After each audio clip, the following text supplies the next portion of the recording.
பயோமெட்ரியில் கழுத்து போட்டு விட்டேன் ஒத்துக்கிட்டு. இ பாஸ் நம்ம எல்லாம் பேப்பர் பாஸ் வச்சுருந்தோம். மஞ்சள் பாஸ், வெள்ளை பாஸ், ஆரஞ்சு பாஸ் வச்சுருந்தோமா? நம்ம என்ன பண்ணுவோம்? நம்ம பாஸை வீட்டில் கொடுத்துருவோம். வீட்டுக்காரம்மா அங்கேருந்து போத்தீஸுக்கு போய் புடவை எடுக்கணும்னா, சரவணா ஸ்டோர் போகணுன்னா நம்ம மஞ்சள் பாஸ் வெள்ளை பாஸ் எடுத்துக்கிட்டு அவங்க போய் பர்ச்சேஸ் பண்ணிட்டு வந்துடுவாங்க. ஆனால் வேணாயா ரயில்வே ஹாஸ்பிட்டல் வரணும், பாஸ் எடுத்து ரயில்வே ஹாஸ்பிட்டல் குழந்தைங்களோட வந்துட்டு போவாங்க.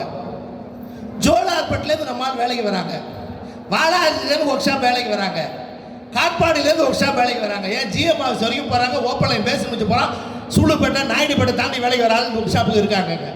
எல்லாரும் பாஸ் வச்சுருப்பாங்க, பேப்பர் பாஸ் வச்சு நல்லா வேலைக்கு வந்தாங்க போனாங்க. பாஸ் 4 மாதத்துக்கு பயன்படுத்தி போயிட்டு வந்து யூஸ் பண்ணாங்க.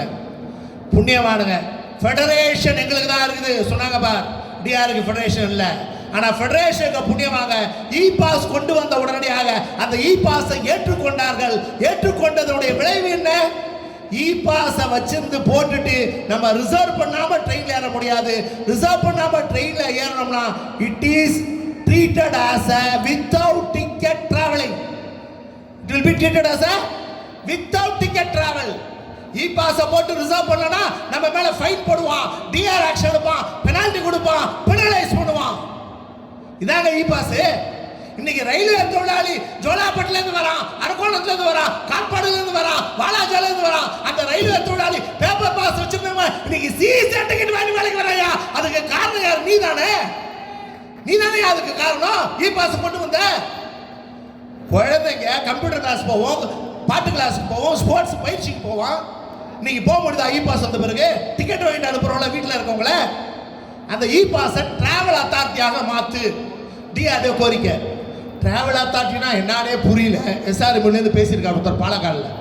டிராவல் அத்தாரிட்டினா என்னன்னே புரியல. ஆனாகட்ட 3 டிராவல் அத்தாரிட்டின்னு ரயில்வே போர்ட் டிக்ளேர் பண்ணிடுச்சுன்னு சொன்னாங்க. நீ இ பாஸ் அப்ளை பண்ணிட்டீங்கன்னா அந்த இ பாஸ்ல இருக்கக்கூடிய யூபி நம்பர் அதை நம்ம வீட்டுக்காரமாக மெசேஜ் அனுப்பிச்சிடலாம். எல்லாருடைய வீட்லயும் ஸ்பௌஸுக்கு என்ன இருக்கு? யூஎம்ஐடி கார்டு இருக்குல்ல. எல்லார் வீட்லயும் குழந்தைங்களோட போட்டோ யூஎம்ஐடி கார்டு உமிடி கார்டுல இருக்குல்ல, மெடிக்கல் கார்டுல. அந்த போட்டோ வச்சுக்கிட்டு ஐடி கார்டாக நம்ம இ பாஸ் அப்ளை பண்ண யூபி நம்பரை வச்சு டிடிட்ட காமிச்சு railway board e pass travel authority declare பண்ண பிறகு நம்ம வீட்டில் இருக்கவங்க குழந்தைங்க ரயில்வே தொழிலாளி உட்பட அன்ரிசர்வ் கோச்ல ஏறி 4 மாசமும் அதை பயன்படுத்த முடியும். அதுதான் டிராவல் அத்தாரிட்டி டிக்ளேர் பண்ணு சொல்றது. இப்போ எப்போது travel authority e pass reserve பண்ணாதான் டிராவல் அத்தாரிட்டி. நீ இ பாஸ் அப்ளை பண்ணாலே டிராவல் அத்தாரிட்டி கொண்டாந்தீங்கன்னா பேப்பர் பாஸ்ல இருந்தா மாதிரி 4 மாசமும் ரிசர்வ் செய்யாமல் தொழிலாளி போக முடியும், வர முடியும். ரயில்வே தொழிலாளியோட ஒரே உரிமையை பாஸ் தாண்டா. அந்த பாஸை பறிச்சிட்டீங்களே, எதுக்கு உங்க ஃபெடரேஷன் தேவையா?